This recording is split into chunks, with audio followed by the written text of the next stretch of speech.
Guys, कैसे हैं आप सभी। स्वागत है आप सभी दोस्तों का हमारे यूट्यूब चैनल पर निर्मल क्लासेस पर। और आप सबको पता है कि हमने आपके लिए उत्कर्ष टेस्ट सीरीज को लगाया हुआ है, ईवीएस की है। और ये भी पता है कि रीड प्री 1 में आपका पूछा जाता है ईवीएस, क्योंकि 5 सब्जेक्ट उसके अंदर आपसे पूछे जाते हैं। आज ये हमारी 11वीं क्लास होने वाली है, यूनिट हमारी 6 होने वाली है। तो चलिए वीडियो को शुरू करते हैं। अगर आपने अभी तक चैनल को सब्सक्राइब नहीं किया है तो कर लीजिए, और आपने अगर इससे पहले 10 क्लासेस नहीं देखी हैं जिसके अंदर मैंने आपको 5 यूनिट के क्वेश्चन आंसर करवाए हुए हैं तो वो भी देख लीजिए। तो यहाँ पर देखिए, पहला प्रश्न आपके स्क्रीन पर है कि निम्नलिखित में से कौन सा भाग छोटी आंत का भाग नहीं है। तो यहाँ पर देखिए 4 ऑप्शन आपको दिए गए हैं। पहला ऑप्शन है ड्योडिनम, दूसरा है जेजुनम, तीसरा है सीकम और चौथा है इलियम। तो राइट आंसर हो जाएगा सी, सीकम छोटी आंत का भाग नहीं होता है। तो यहाँ पर दोस्तों आपका कितने क्वेश्चन, यहाँ पर देखिए जो 6 यूनिट है उसके अंदर मैंने जो है वो पूरे क्वेश्चंस लिए हैं। हालांकि अभी तक जितनी भी बार एग्जाम हुआ है रीट का उसमें 52 ही इस यूनिट से आए हैं क्वेश्चन। तो यहाँ पर मैंने पूरे एक वीडियो के अंदर, क्योंकि काफी बच्चे ये कह रहे थे कि मैडम एक ही क्लास के अंदर 100 क्वेश्चन की सीरीज लगाइए, तो मैं उनको ये बता दूं कि देखिए 6 ही बार रीट का एग्जाम हुआ है। और राजस्थान रीट की एक खास बात है कि कुछ भी आउट ऑफ सिलेबस नहीं पूछा जाता है, वही पूछा जाता है जो यूनिट में आपको दिया गया है, तो वही आपको तैयार करना है। तो राइट आंसर पहले का हो जाएगा सी, यानी कि सीकम छोटी आंत का भाग नहीं होता है। बढ़ते हैं अगले प्रश्न की तरफ। प्रोटीन ऊर्जा कुपोषण का पहला सूचक है।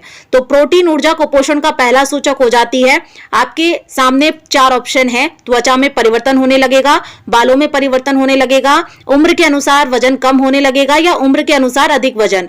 तो आंसर नंबर हो जाएगा इसमें दोस्तों सी, यानी कि जब आपके अंदर प्रोटीन ऊर्जा की कमी होने लगती है तो आपका उम्र के अनुसार वजन कम होने लगता है। आप देखते हैं ना कि जब व्यक्ति जो है वो बूढ़ा होने लगता है तो वहां पर क्या होता है, उनको प्रोटीन नहीं दिया जाता है ना, मतलब कम दिया जाता है, इतना नहीं दिया जाता। बाकी जो आपका जैसे आप 50 साल की उम्र तक है तो आपको कहा जाता है कि खूब प्रोटीन खाओ, है ना। क्वेश्चन नंबर 3 देखेंगे, निम्नलिखित में से कौन सा संयुक्त टीका है, यानी कि इनमें से ऐसा कौन सा टीका है जो कि 3 बीमारियों के लिए एक साथ दिया जाता है। तो ऑप्शन 4 हैं आपके सामने। ए ऑप्शन हो जाएगा HIV, बी हो जाएगा DPT, सी हो जाएगा HEPB और डी हो जाएगा वारीसेला। तो आंसर हो जाएगा बी, यानी DPT का टीका संयुक्त टीका होता है। अब देखते हैं क्वेश्चन नंबर 4, मानव में मलेरिया किस संक्रमित मच्छर के काटने से होता है। 4 ऑप्शन है। ऑप्शन नंबर ए एडिस एजिप्टी के द्वारा, बी हो जाएगा मादा एनोफिलिस के द्वारा, सी हो जाएगा क्यू लेक्स के द्वारा, डी हो जाएगा एडिस अल्वोपिक्टस के द्वारा। तो आंसर हो जाएगा बी, मादा एनोफिलिस के द्वारा। क्वेश्चन नंबर 5 की तरफ चलते हैं। कुछ सब्जियों में उपस्थित ऑक्जेलेट निम्नलिखित में से किस अवशोषण में बाधक होता है। 4 ऑप्शन है। Option number A iodine, B हो जाएगा विटामिन डी, सी हो जाएगा सोडियम और डी हो जाएगा लोहा। अब क्योंकि यहाँ पे सब्जियों में उपस्थित ऑक्जेलेट की बात हो रही है तो यहाँ पर दोस्तों जो आंसर हो जाएगा ना वो हो जाएगा आपका लोहा। ठीक है, आंसर नंबर डी हो जाएगा, यानी कि लोहा। बढ़ते हैं 6 प्रश्न की तरफ। निम्नलिखित में से कौन सा एंजाइम भोजन में उपस्थित प्रोटीन्स का पाचन नहीं करता। 4 ऑप्शन है। Option number A peptidase, option number B trypsin, C हो जाएगा लाइपेज और डी हो जाएगा पैप्सिन। आपको कमेंट में अपने आंसर्स करते जाने, जिसके भी आंसर आपको आते हैं। 52 क्वेश्चंस होने वाले हैं और उसमें से जांच कीजिएगा कि कम से कम आपके 30 क्वेश्चन तो ठीक होने ही चाहिए। तो आंसर हो जाएगा सी, लाइपेज होता है। 7वां प्रश्न देखेंगे, साबुत अनाज किसके अच्छे स्रोत माने जाते हैं। 4 ऑप्शन है। विटामिन बी के, विटामिन सी के, वसा के या फिर प्रोटीन के। तो साबुत अनाज आप किसके लिए खाते हैं, तो ये खाते हैं आप विटामिन बी को बढ़ाने के लिए। ठीक है, चलते हैं अगले प्रश्न की तरफ। अगला प्रश्न है 8वां, निम्नलिखित में से कौन से पोषक तत्वों से हमें ऊर्जा प्राप्त होती है। 4 ऑप्शन आपके सामने हैं। ए हो जाएगा विटामिन, कार्बोज वसा, बी हो जाएगा वसा कार्बोज प्रोटीन, सी हो जाएगा खनिज विटामिन कार्बोज, डी हो जाएगा विटामिन प्रोटीन खनिज। तो यहाँ पर हमारा दोस्तों राइट आंसर हो जाएगा बी, यानी वसा कार्बोज और प्रोटीन को हम ऊर्जा के लिए लेते हैं। 9 क्वेश्चन देखेंगे, निम्नलिखित में से किसके निर्माण में लोहा एक अति आवश्यक तत्व माना जाता है। तो आपके ऑप्शन है एड्रिनलिन, मायोग्लोबिन, पैप्सिन या हीमोग्लोबिन। तो आंसर हो जाएगा डी, यानी हीमोग्लोबिन में हमें किस चीज की जरूरत होती है, लोहा यानी आयरन की। इसीलिए कहा जाता है कि हरी सब्जी में आयरन की मात्रा ज्यादा होती है। अगर किसी को एनीमिया रोग है या हीमोग्लोबिन की कमी है तो उसे कहा जाता है कि वो गुड़, चना और साथ में हरी सब्जियां खाए। बढ़ते हैं अगले प्रश्न की तरफ। बढ़ते हैं 10वें प्रश्न की तरफ। पुरुषों में कौन सी कोशिकाएं एंड्रोजन्स अथवा टेस्टोस्टेरोन का संश्लेषण और स्त्रावण करती हैं? आपके सामने 4 ऑप्शन है। ऑप्शन नंबर ए म्यूकस कोशिकाएं, बी हो जाएगा सर्तोली कोशिकाएं, सी हो जाएगा लैंडिंग कोशिकाएं, या फिर डी उपयुक्त तो सभी। तो राइट आंसर हो जाएगा सी यानी लैंडिंग कोशिकाएं। अगला बढ़ते हैं, कौन सी ग्रंथि अन्य अंतःस्रावी ग्रंथियों के कामकाज को नियंत्रित करती है यानी कि कंट्रोल करती है? तो अंतःस्रावी ग्रंथियों के कामकाज को कंट्रोल करने वाली जो ग्रंथि है उसे कहते हैं पीयूष ग्रंथि। बढ़ते हैं 12वें प्रश्न की तरफ। कह रहा है कि अवटु ग्रंथि को डैश भी कहा जाता है। तो आपके सामने 4 ऑप्शन दिए गए हैं। ऑप्शन ए है आपका एड्रिनलिन, बी हो जाएगा पीयूष, सी हो जाएगा थायराइड और डी हो जाएगा थाइमस। तो आंसर हो जाएगा सी थायराइड। अगला 13वां प्रश्न, मानव शरीर में रक्तचाप श्वसन दर किसके द्वारा कंट्रोल की जाती है? तो ऑप्शन 4 दे रखे हैं। ए हो जाएगा थाइमस ग्रंथि, बी हो जाएगा अधिवृक्क ग्रंथि, सी हो जाएगा पीयूष ग्रंथि और डी हो जाएगा पैराथायरॉयड ग्रंथि। तो आंसर हो जाएगा बी यानी कि अधिवृक्क ग्रंथि। 14 क्वेश्चन देखेंगे, वस्तु का प्रतिबिंब आंख में कहां पर बनता है? 4 ऑप्शंस हैं, दृष्टिपटल पर, बी हो जाएगा रेटिना पर, सी हो जाएगा कॉर्निया पर और डी हो जाएगा ए और बी दोनों, यानी ए और बी दोनों आंसर हो जाएगा, यानी दृष्टिपटल और रेटिना दोनों पर आंख में प्रतिबिंब बनता है। 15 क्वेश्चन देखेंगे, सुरक्षा प्रदान करने वाले खाद्य पोषक पदार्थ कौन से हैं? खनिज, वसा, जल या फिर उपयुक्त सभी? तो ये सभी हैं, ए बी सी तीनों ही आंसर क्या है? सही हो जाएंगे। अगला 16 क्वेश्चन देखेंगे, वसा में घुलनशील विटामिन नहीं है, यानी जल और वसा में घुलनशील विटामिन होती है। तो इसमें से कौन सी विटामिन जो वसा में नहीं घुलती है लेकिन जल में घुल जाती है? तो आपके सामने 4 ऑप्शंस हैं, vitamin D, vitamin A, vitamin B या फिर विटामिन के।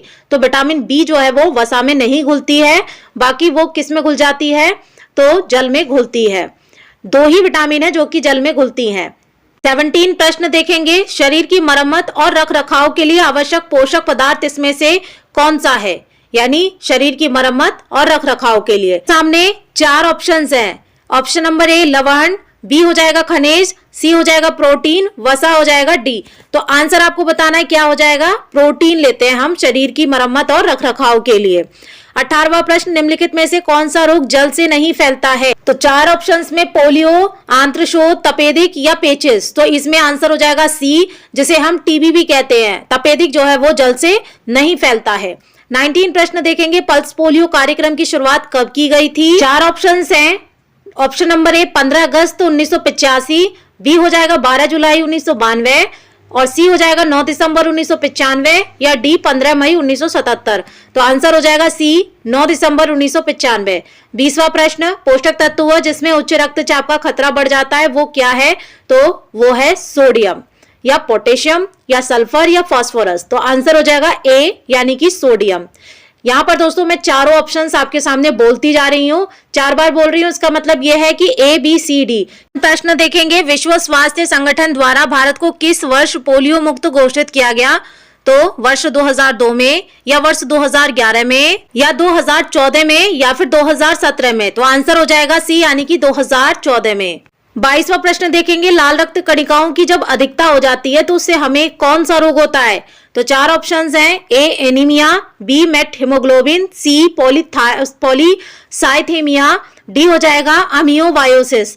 तो जब हमारे अंदर लाल रक्त कणिकाओं की जब कमी हो जाती है तो हमें एनीमिया रोग हो जाता है, लेकिन जब लाल रक्त कणिकाएं बढ़ जाती हैं तो हमें जो रोग होगा वो होगा पॉलीसाइथेमिया, यानी कि C is the right answer.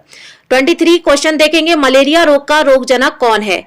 Number A मादा एनाफिलिस मच्छर, प्लाज्मोडियम, अर्बोवायरस या फिर डी आंसर एंड अमीबा हिस्टोलाइका। तो इसमें से राइट आंसर क्या हो जाएगा? तो राइट आंसर हो जाएगा दोस्तों बी यानी कि प्लाज्मोडियम। 24 क्वेश्चन देखेंगे, सुमेलित नहीं है यानी जो जोड़ा मेल नहीं खाता। मरकरी पारा जिसे कहते हैं वो मिनी माता से होता है, बिल्कुल right. Nitrate blue baby syndrome से होता है। कैडमियम चिल्कोसिस रोग होता है या फिर ऑर्सेनिक से ब्लैकफुट होता है। तो ए बी और डी राइट आंसर है, लेकिन सी जो है ना वो गलत है। कैडमियम से चैल्कोसिस रोग नहीं होता। और ये जो ए है ना मरकरी पारा मिनी माता, ये आपका इस बार 2024 के अंदर यूपीपीसीएस आरओ में भी आया था, 1 नंबर का प्रश्न था। बढ़ते हैं 25 क्वेश्चन की तरफ। 25वां प्रश्न है दोस्तों, राष्ट्रीय मलेरिया उन्मूलन कार्यक्रम कौन से वर्ष में चलाया गया? चार ऑप्शन है। ऑप्शन नंबर ए 1964 में, 1953 में, 1995 में या फिर 2002 में। तो राइट आंसर हो जाएगा बी 1953 में। 26वां प्रश्न देखेंगे, मिलान करना है। विश्व पोलियो दिवस कब मनाया जाता है? विश्व स्वास्थ्य दिवस, विश्व मलेरिया दिवस और विश्व एड्स दिवस। तो विश्व एड्स दिवस अगर आपको पता है कि वो 1 दिसंबर को मनाया जाता है, तो डी का 4 आप देखेंगे कि आंसर में सिर्फ एक ही आंसर है जो कि बी आंसर है।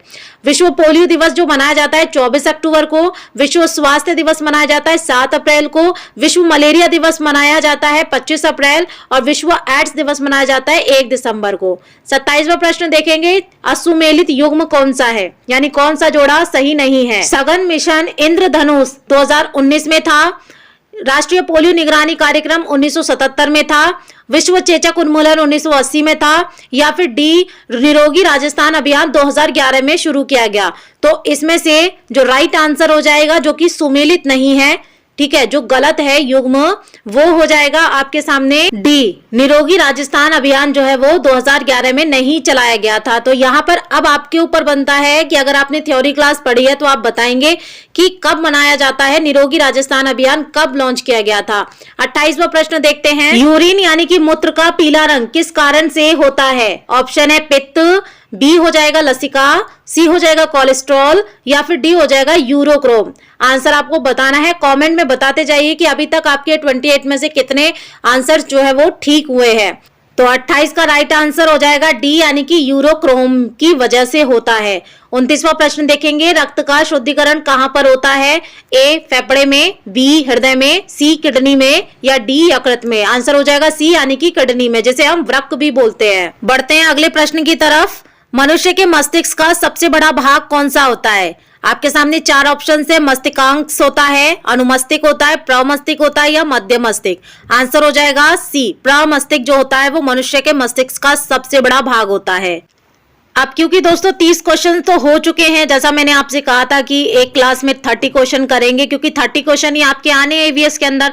लेकिन काफी बच्चे कह रहे थे कि नहीं मैम एक पूरी यूनिट खत्म करवा दीजिए या 100 क्वेश्चन। तो यहाँ पर हम 100 क्वेश्चन तो नहीं ले सकते हैं, लेकिन आपके लिए हम पूरी एक यूनिट एक वीडियो में ले सकते हैं। आप वीडियो देख लीजिएगा कि कितनी लंबी हो रही है। तो 31 जो है वो कह रहा है कि प्रतिवर्ती क्रियाओं का नियंत्रण केंद्र कहाँ होता है? 4 ऑप्शंस हैं, इसमें से सी इज द राइट आंसर होगा, मेरुरज्जु में। 32 का आंसर हो जाएगा, मछलियों के यकृत के तेल में किसकी प्रचुरता होती है? तो यहाँ पर 4 ऑप्शंस हैं, ए कह रहा है विटामिन ई की, विटामिन ए की, विटामिन डी की या फिर विटामिन सी की। तो राइट आंसर यहाँ पर हो जाएगा विटामिन डी हो जाएगा। और विटामिन डी आपको किससे मिलता है? तो धूप से भी मिलता है। क्लास अगर आपको पसंद आ रही है तो इसे लाइक करते जाइएगा, शेयर करते जाइएगा, और अगर चैनल पर अभी भी नहीं जुड़े हैं या अपने दोस्तों को नहीं जोड़ा है तो प्लीज उनका भी रीड निकलवाइए, वीडियो को शेयर कीजिए, क्योंकि क्वेश्चन आंसर्स आपको यहाँ पर जो कि मोस्ट इंपॉर्टेंट होते हैं वही मिल रहे हैं। 33 क्वेश्चन देखेंगे, विटामिन B2 का दूसरा नाम क्या है या अन्य नाम क्या है, या विटामिन B2 को और क्या कहते हैं? इस तरीके से भी प्रश्न बन सकता है। तो 4 ऑप्शंस मिलेंगे, जैसे थाइमीन, हीमोग्लोबिन या राइबोफ्लेविन या फिर डेक्ट्रोस। तो राइट आंसर इसमें क्या हो जाएगा? जल्दी आप कमेंट में बताते भी जाइए। तो C is the right answer, riboflavin हो जाएगा। 34 क्वेश्चन देखेंगे, मानव शरीर में पाचन का अधिकांश भाग किस अंग में संपन्न होता है? 4 ऑप्शंस हैं, बड़ी आंत में, छोटी आंत में, आमाशय में या अग्न्याशय में। तो किस में होता है? राइट आंसर हो जाएगा बी। सबसे ज्यादा जो पाचन होता है ना वो छोटी आंत में होता है, और छोटी आंत ही सबसे बड़ी आंत मानी जाती है, बड़ी आंत जो है वो छोटी मानी जाती है। 35 क्वेश्चन देखेंगे, लार में कौन सा एंजाइम्स पाया जाता है? तो आंसर हो जाएगा आपका ए और सी दोनों पाए जाते हैं, यानी कि ptyalin, A is the right answer, और तीसरा हो जाएगा एमाइलेज। लेकिन रेनिन इसमें नहीं पाया जाता। तो लार में 2 एंजाइम्स पाए जाते हैं, टाइलिन और एमाइलेज। दोनों में से हो सकता है दोनों दे दे या फिर एक दे दे। तो आपको लर्न करके रखना है कि टाइलिन और एमाइलेज जो है वो लार में पाए जाते हैं। 36 क्वेश्चन देखेंगे, ऑस्ट्रियोलॉजी विज्ञान की एक शाखा है और उसका संबंध किसके अध्ययन से है? यानी कि ऑस्ट्रियोलॉजी में किसका अध्ययन करते हैं? क्या उत्सर्जन तंत्र का करते हैं, परिसंचरण तंत्र का करते हैं, कंकाल तंत्र का करते हैं या फिर तंत्रिका तंत्र का? तो आंसर हो जाएगा सी, कंकाल तंत्र का हम ऑस्ट्रियोलॉजी विज्ञान की शाखा में क्या करते हैं? अध्ययन करते हैं।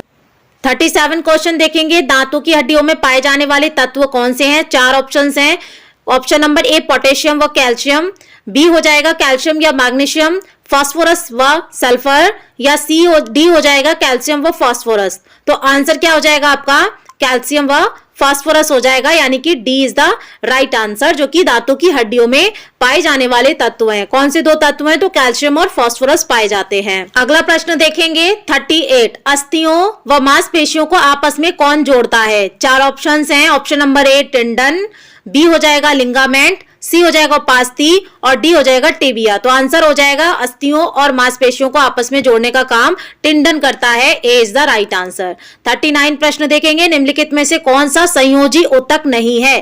तो ए हो जाएगा अस्थि, बी हो जाएगा कंकाल पेशी, सी हो जाएगा रक्त और डी हो जाएगा उपास्थि। तो 39 का आंसर हो जाएगा जो कि संयोजी ऊतक नहीं है, वो है कंकाल पेशी। 40 क्वेश्चन देखेंगे, नवजात शिशुओं में अस्थियों की संख्या लगभग कितनी होती है? तो जो छोटे बच्चे होते हैं उनके अंदर कितनी हड्डियां होती हैं? तो 270 होती हैं। जबकि दोस्तों 206 की बात करें तो ये एक वयस्क मनुष्य में होती है, यानी हमारे और आपके अंदर है। लेकिन एक जब नवजात बच्चा होता है तो उसके अंदर हड्डियों की संख्या ज्यादा होती है, 270। 41 प्रश्न देखेंगे, निम्नलिखित में से कौन सा वृक्क का एक कार्य नहीं है? 4 ऑप्शंस हैं। रक्त का पीएच का विनियमन करना, बी हो जाएगा शरीर से उपापचयी अपशिष्टों को हटाना, सी हो जाएगा प्रतिरक्षी का उत्पादन करना और डी हो जाएगा रक्त के उपापचयी दबावों का विनियमन करना। तो आंसर क्या हो जाएगा, यानी वृक्क इनमें से कौन सा कार्य नहीं करता है? तो प्रतिरक्षी का उत्पादन, यानी कि C is the right answer. प्रतिरक्षी का उत्पादन ये नहीं करता। बाकी 3 बिल्कुल सही लिखे हुए हैं।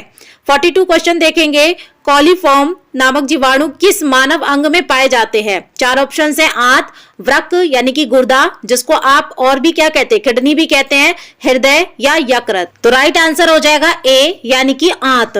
43 क्वेश्चन देखेंगे, निम्नलिखित में से कौन सा एंजाइम अग्न्याशय द्वारा स्रावित होता है? यानी कि अग्न्याशय इनमें से कौन सा एंजाइम स्रावित करता है? 4 ऑप्शन है। माल्टोस, लैक्टोज, सुक्रोज या फिर ट्रिप्सिन। तो राइट आंसर क्या हो जाएगा? डी यानी कि ट्रिप्सिन। क्वेश्चन नंबर देखेंगे 44, निम्नलिखित में से कौन सा रोग विषाणु जनित नहीं है, यानी वायरस से नहीं होता है? तो 4 ऑप्शंस दिए हुए हैं आपको। राइट हो जाएगा आंसर डी, यानी कि टाइफाइड जो है वो वायरस से नहीं होता है, बल्कि खसरा, डेंगू, पोलियो ये सारे वायरस से हमें फैलते हैं, यानी कि विषाणु से फैलते हैं। 45 क्वेश्चन देखेंगे, इसमें से असुमेलित युग्म आपको चुनना है। ए है डॉट्स क्षय रोग, बी हो जाएगा पीसीआर टेस्ट मलेरिया में होता है, सी बिडाल टेस्ट डेंगू में, एलिसा टेस्ट एड्स में। तो जो दोस्तों ए, बी और डी है वो तो सही है टेस्ट, लेकिन जो बिडाल टेस्ट है वो डेंगू में नहीं होता। तो आपको बताना है कि बिडाल टेस्ट किस में होता है या डेंगू में कौन सा टेस्ट होता है। पेनिसिलिन की खोज किसने की थी? तो 4 ऑप्शन है, इसमें से राइट आंसर हो जाएगा डी, यानी कि अलेक्जेंडर फ्लेमिंग ने की थी। 47 क्वेश्चन देखेंगे, अमीवायोसिस रोग किससे संबंधित है? आपके सामने 4 ऑप्शंस हैं, विषाणु, जीवाणु, प्रोटोजोआ या आनुवंशिक रोग। तो आंसर हो जाएगा सी, यानी कि अमीवायोसिस रोग जो है वो प्रोटोजोआ से फैलता है। पल्स पोलियो कार्यक्रम का प्रमुख उद्देश्य क्या है? तो पोलियो का उपचार करना, बी पोलियो से उत्पन्न लकवे को रोकना, सी पोलियो का संपूर्ण उन्मूलन करना या फिर डी उपयुक्त सभी। तो यहाँ पर राइट आंसर हो जाएगा सी, यानी पोलियो का संपूर्ण उन्मूलन करना। बाकी के 2 जो है ना वो संपूर्ण उन्मूलन में ही आ गए हैं। क्वेश्चन देखेंगे, मलेरिया के रोगी का कौन सा अंग बढ़ जाता है? तो राइट आंसर हो जाएगा 49 का राइट आंसर हो जाएगा बी, यानी कि प्लीहा। चलते हैं 50 क्वेश्चन की तरफ। राष्ट्रीय फ्लोरोसिस नियंत्रण रोकथाम कार्यक्रम वर्तमान में कुल कितने जिलों में संचालित है? क्योंकि ये राजस्थान की बात हो रही है तो ये कितने में हो जाएगा? आंसर नंबर बी, यानी कि 30 जिलों में। और टोटल जिले कितने हैं वो आप कमेंट में बताएंगे 2025 में। 51वां प्रश्न देखेंगे, निम्नलिखित में से किस खाद्य पदार्थ में लौह तत्व पाया जाता है? तो सभी में पाया जाता है, आंवला में, गुड़ में, हरी पत्तेदार सब्जियों में और साथ में चने में भी पाया जाता है। 52 क्वेश्चन देखेंगे, रक्त में ऑक्सीजन के घुलने की क्षमता में कार्बन मोनोऑक्साइड के कारण कमी आना क्या कहलाता है? तो आंसर हो जाएगा यहाँ पर आपका मेट हीमोग्लोबिन, यानी B is the right answer. ठीक है, तो दोस्तों आज हमने इस यूनिट को भी कंप्लीट कर लिया है। अगली क्लास की आपकी 12वीं क्लास होगी, जिसके अंदर हम कंप्लीट करेंगे अगली यूनिट को। तो बताइएगा आपका स्कोर कितना होगा कमेंट में, और वीडियो को शेयर जरूर करिएगा।